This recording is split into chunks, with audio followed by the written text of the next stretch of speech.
everybody! Welcome to my kitchen. I know it's been a while since I've been around. That looks brighter than normal. I need to cover my head with something. No hat today. Too much reflection off my head with no hat. How are ya? I hope everybody had a wonderful Christmas and Hanukkah and New Year's and whatever all else fell in there. Anyway, today I'm going to make actually two fruit crustadas. I've got one in the oven right now, of course, so that you can see the finished product. I've never made crustada before, and after putting the first one together, I'm like, this is so easy. This is going to become probably one of my go-to desserts. First, I had to make the dough. The dough was really, really simple. We've made doughs before. We've made biscuit dough and whatnot. This isn't very dissimilar to that kind of a dough. 1 1/4 cup flour, teaspoon of kosher salt, a teaspoon of sugar, 8 tablespoons of cold unsalted butter, okay, and a little buttermilk. I used regular milk because I don't keep buttermilk around. And I know there's substitutions and you can put vinegar and whole milk and whatnot, but we drink 2% and fat-free. So it's just not going to make it there anyway. So in a medium bowl, we put the flour, the salt, and the sugar in there, mixed it all up. Then drop the stick of butter in there and cut the butter into it until it was all grainy and crumbly. And then just a couple tablespoons of milk until it comes together as a dough. Once it's come together as a dough, wrap it up, throw it in the refrigerator for a half hour. Okay? I didn't want to go through the tedious of the dough because you have to wait a half hour. So I figured, hey, I'm just going to give it to you. This is the dough. All right. Christmas presents, by the way. They rock. Who's with me? Hi, Kristen. Hi, Sam. Really simple and really easy. This went so well. So I'm going to grab my crust out of the refrigerator and I'm going to roll it out on the brand new rolling pin I got for Christmas. People are so thoughtful.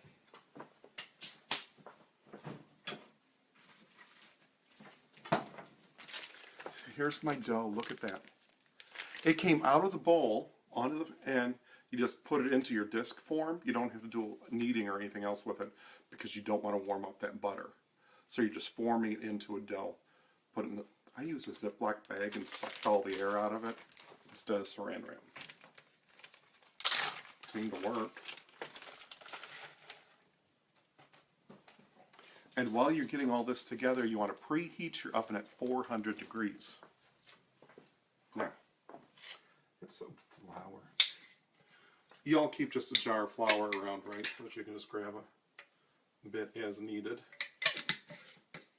Okay. Now, that's gotten pretty firm in the refrigerator. Okay. So now, take my rolling pin, also throw a little flour on the rolling pin. We're breaking up a little bit, but I think maybe the buttermilk would keep it from breaking up. I don't know. But I'm betting it's going to taste pretty good. So rolling this way, rolling that way.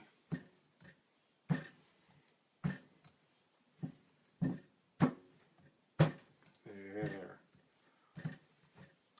Of course, if I was a professional pastry chef, this would be a perfect round. It's not. Because this is cast iron home cooking, and it just gets close. So, I'm just going to make it work. That's all there is to it. Okay. Now, no preheating the pan or anything. Okay, the pan is what the pan is. I did warm it up and make sure it was well seasoned. But I'm not going through the whole heating it up like I normally do when I'm going to bake something. Alright. Mush together the corners. Can you see my dough? Look at my dough. See my dough? Not really round, but it's there. Hi, niece Kristen and mom too. Okay. So this dough I'm going to be very carefully pick up and put into my cast iron pan. And then I want to kind of push it in on the sides. That looks good. Now, got some parts that are really, I'll show you here. They're really long and hanging over. I'm going to pull those pieces off and kind of round things off on the inside a little bit. Now this recipe says that this should go into a 10-inch cast iron pan. But I'm not that good with pastry that I can get this so thin it'll go into a 10-inch, you know, stretch out. The first one I made, the one that's in the oven, is in an 8-inch cast iron pan. This one is in a 6-inch. So what that means is just going to be a little deeper and not as spread out. Now for fruit.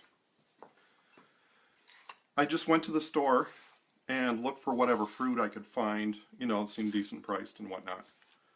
I am excited for this one. So the first one that's in the oven, I used 3 different kinds of pears. I just bought one of each pear because I didn't know which one the best would be. And a green apple and blackberries. And you put your fruit in the bowl, and it's a 1/2 cup of sugar, 1/4 cup of flour. Okay? And you just mix all that up and let it sit while your dough's in the refrigerator and while you're putting everything else together. In this one, strawberries and blueberries. And that's been sitting here, so everything's kind of breaking down and getting mushy. The strawberries give up a lot of their juice and whatnot, so that this makes for more of a gooey mess going into a crustada, whereas the apples and the pears, they give up a little bit, but they don't give up a lot of their liquid right away. So I'm going to pop this in here. Oh, that looks nummy. Yeah. Okay. So I'm going to smush that out, make it pretty even in the pan. I love it when I get this far in a recipe and then I remember something. That's always fun, isn't it? So I'm going to put the sides down, just fold them in a bit where they fit, pulling away from the cast iron wall. Just want to fold it in, because I want there to be some resemblance of a crust around the outside and the edges, even though there's not a top crust. There. Now, the aha moment I just had, once you get it folded over and you're getting ready to put it in the oven, you're supposed to put a little egg around the outside to brown it. I forgot to do that on the first one. Be right back.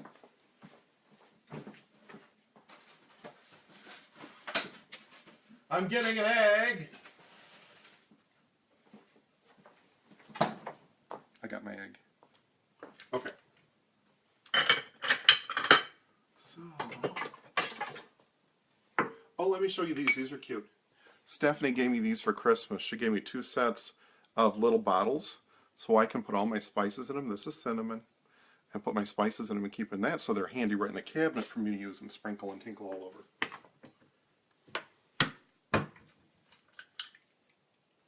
It's my egg. It says lightly beaten.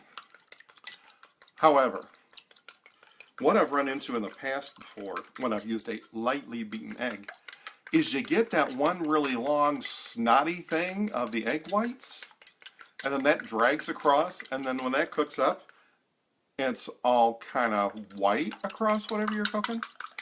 So I'm beating this up pretty well, because I don't want that big snaggy white thing on top of my crustada. Okay.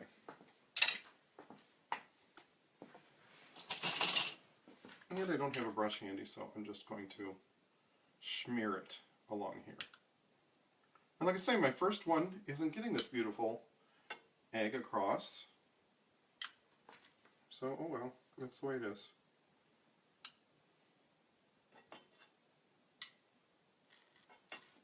This takes longer to bake than it does to put the thing together. Alright, one last thing. A sprinkle of sugar.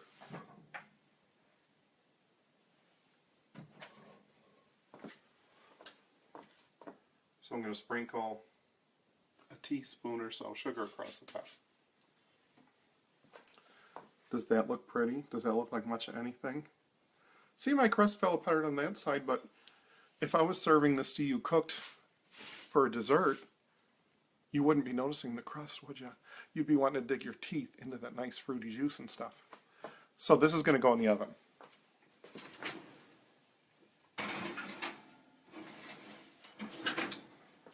Okay, so you have a 400-degree oven.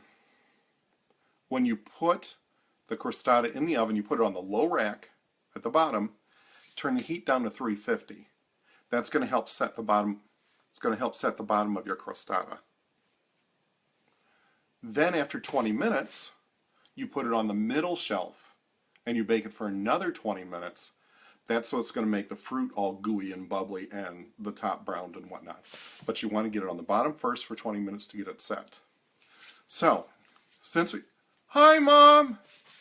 So since we've got, hi Kelly, hi Jim. Since we've got some time while this is in the oven, I had a special request for dinner the other night, and so I'm going to make that real quick. Nothing fancy, it's just one of our dinners that we have every so often. Actually, the last time I made this, my mother was visiting. Let's go this way, you can see my pot, right? Okay. I'm going to move this out of the way.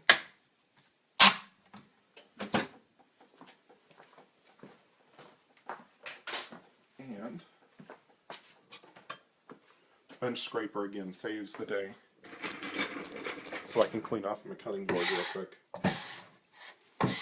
So I had made, when my mom was here, I'd done kale and sausage for lunch or dinner or something. And it was it was the farmer's kale down the road, the little farm stand.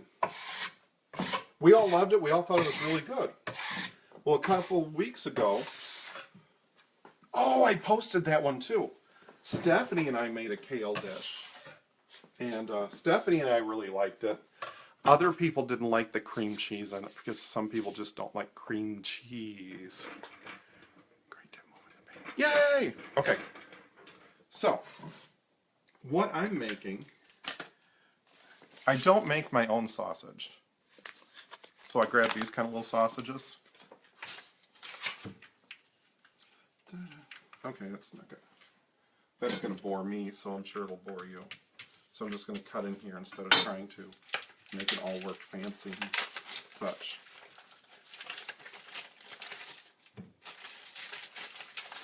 Okay. Now in my pan, and this one I'm using the 10-inch, my big one. I'm putting just a little olive oil in it just to get things started.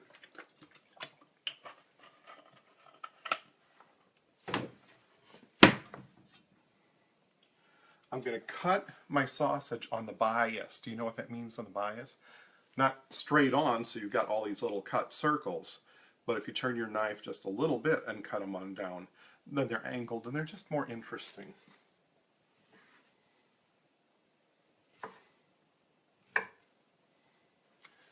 See, like this? Now, isn't that food that you look at and go, oh, that's interesting, and be so much happier with?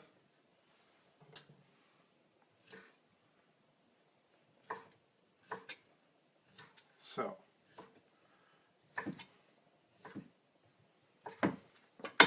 I didn't realize that I'd roll and get those crostinis going so quick. And I want to give you all the bang I can for your buck and your attention and time. Okay. So I've got the sausage in here. I want that sausage to brown up. Because the browning of it, there is sugar in it because it's processed.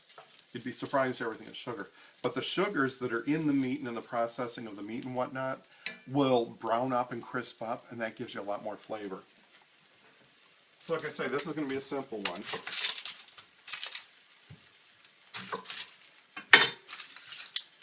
Sausage, an onion, and I do not cut my onions like everybody says on all the food shows. I more or less do a chop than a real fine dice. People would be horrified. and they would yell at me for my knife cuts. But it's rustic family food. My onion is cut.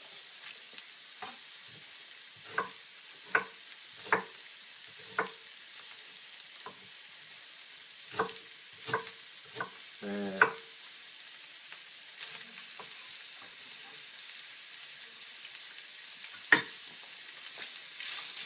Now we just got to get this cooked down a little bit of brown. Once this is cooked, you know, the onions are weak, limp, translucent, pick a word.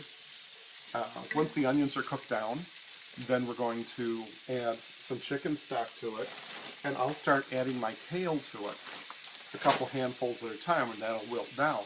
The moisture from the kale, a little bit of chicken stock, is going to make it not quite a soup. I wouldn't call it a soup, but it's going to be a little brothy, and it's going to feel real good on a cooler day. I'm also going to add crushed red pepper. Always be careful which end of the red pepper you're looking. What's that? Always be careful of which end. I have opened this up before and gotten this end instead of that end, and it makes it very difficult to eat your food. Okay, my first 20 minutes is up. So first crustada is going to go to the middle rack, but I'll show it to you real quick.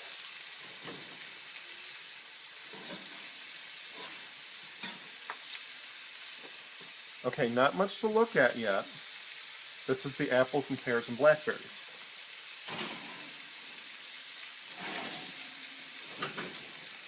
Hey Siri, set timer for 20 minutes.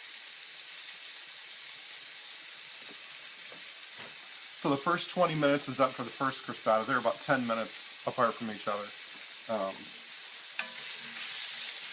I know what's going to happen. Somebody's going to get home from work in about a half hour, and it's going to be really tempting to eat warm, fruity crustada before eating the actual dinner. It's happened before. But it's fruity. Insert your own little comment there. It's fruity dessert and sugary, but because it's fruity, I would not feel guilty having a little piece before I eat my dinner. I am also going to add red pepper. I'm adding a little bit of lemon pepper. I'm not going to do salt in here because this kind of sausage ends up being a little salty in itself, so it doesn't need help. Ooh, if I was really smart, before I put those in the oven, I would have dribbled a little bit of honey over the top. Oh, those slutty berries. Oh my.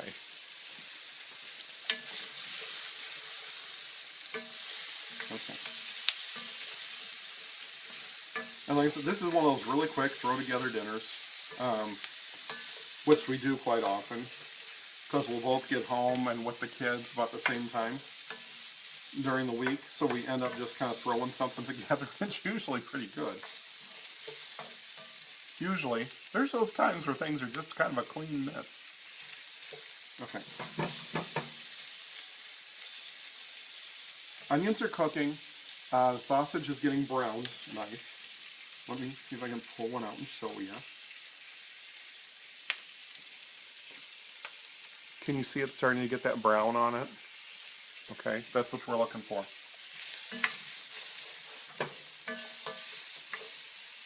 All right.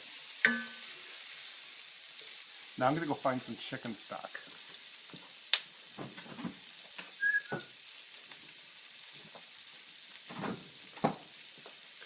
Found the chicken stock. I'm going to add just a couple cups.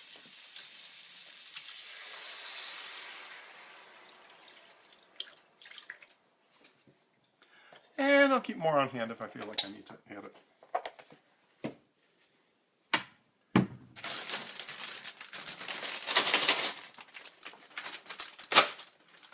Does anybody else cook a lot of kale? I'd be really curious as to know what kind of spices and things you like to put on your kale.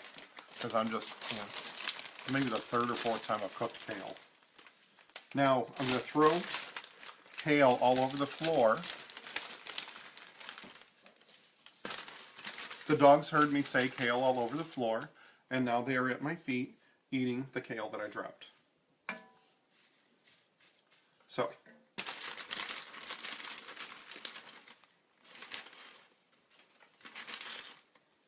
there's the kale cooking in the pan. Now I'm just going to leave it like that. As the kale cooks down, I'll add some more kale to it. So that eventually that whole bag will be in there with the sausage. Oh, one more thing. Little bits of apple cider vinegar.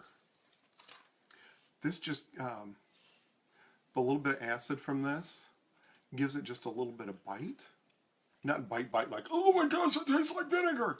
But just helps to balance out the richness of the sausage. So I'm just sprinkling a couple teaspoons over the top. I do like the smell of apple cider vinegar. Maybe I'm weird, I don't know. Yeah, you know. So I've got salt and I've got pepper, lemon pepper. This is all cooking down. We've got about 5 more minutes, 5-6 minutes before that comes out of the oven. Do you have any questions for me? Ask me questions, because we got like 7 minutes of dead time while this cooks down. That finishes baking off. Can I see the pan? Forgot how you cut the sausage. They're on the bias. Let me find another one.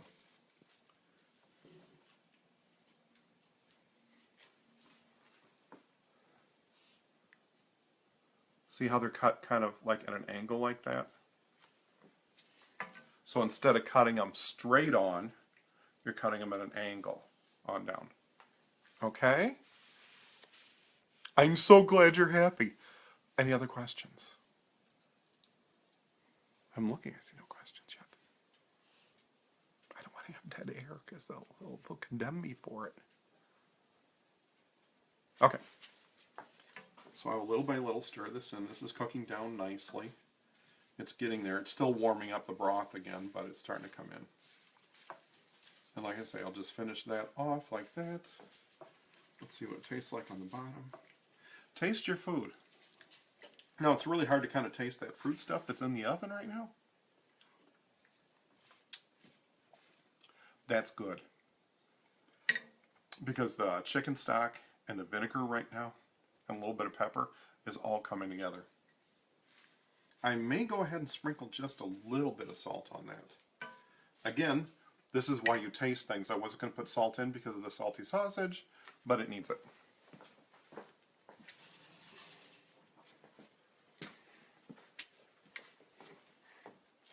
And I'm just doing a pinch of kosher.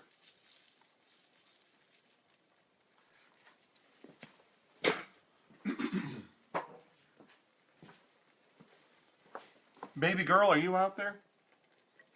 I haven't seen you yet. Okay. She might be working. Okay, this is cooking down.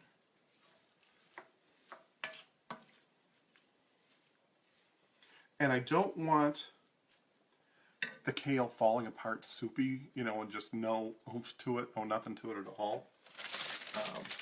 So I just want to get it broken down.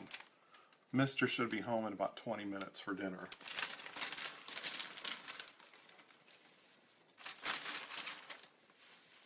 So my goal is about that time to have everything done out of the oven.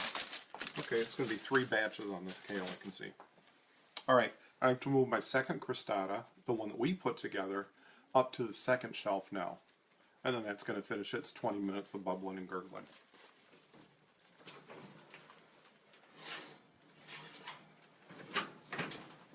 See, look at that. See how there's more crust covering it in a smaller pan? And again, it's a little bit deeper.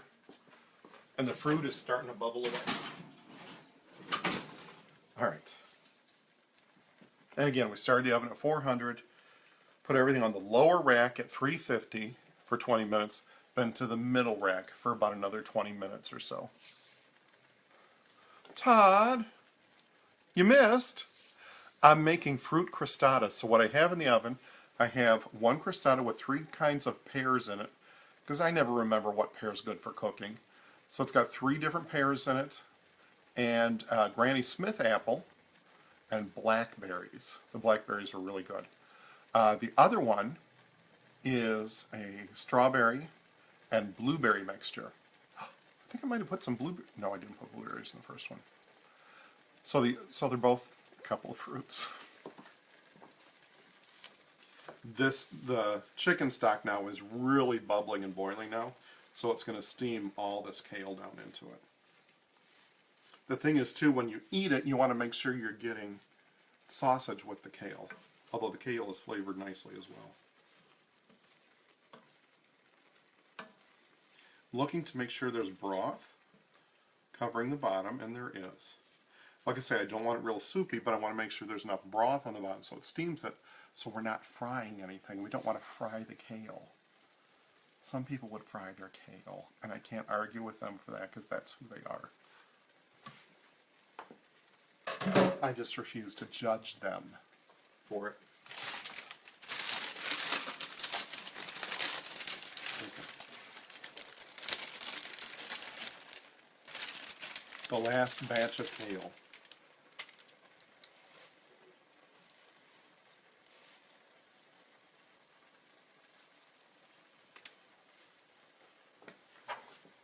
So we're going to end up getting this whole, what was this, 16-ounce bag of kale into this one frying pan. Yes, if I was smart, I would have done it in a pot.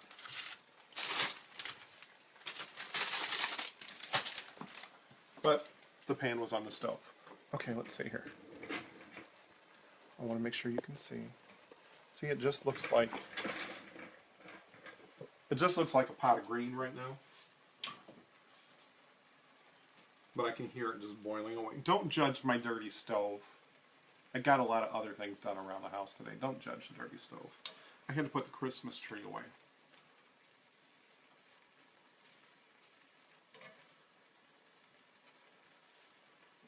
There we go.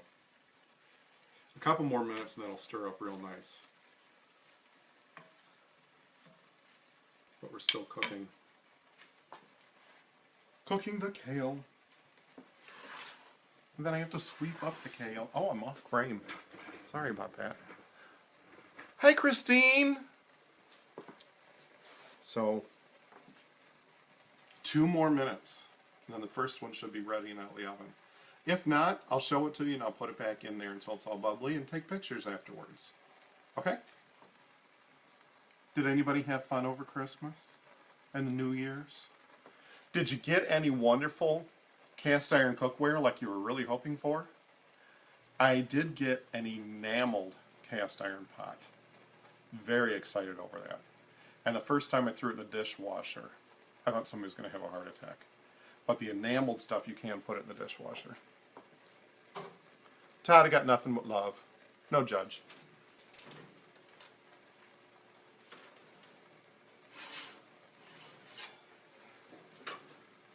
Okay. This one is definitely going to take longer in the oven cooking down. Because the apple one, it's not giving up its juices. The apple and pear one is not giving up the juices to make it bubble. So it's going to have to cook a while longer to get the fruit to break down. We all know how hard it is to make the fruit break down.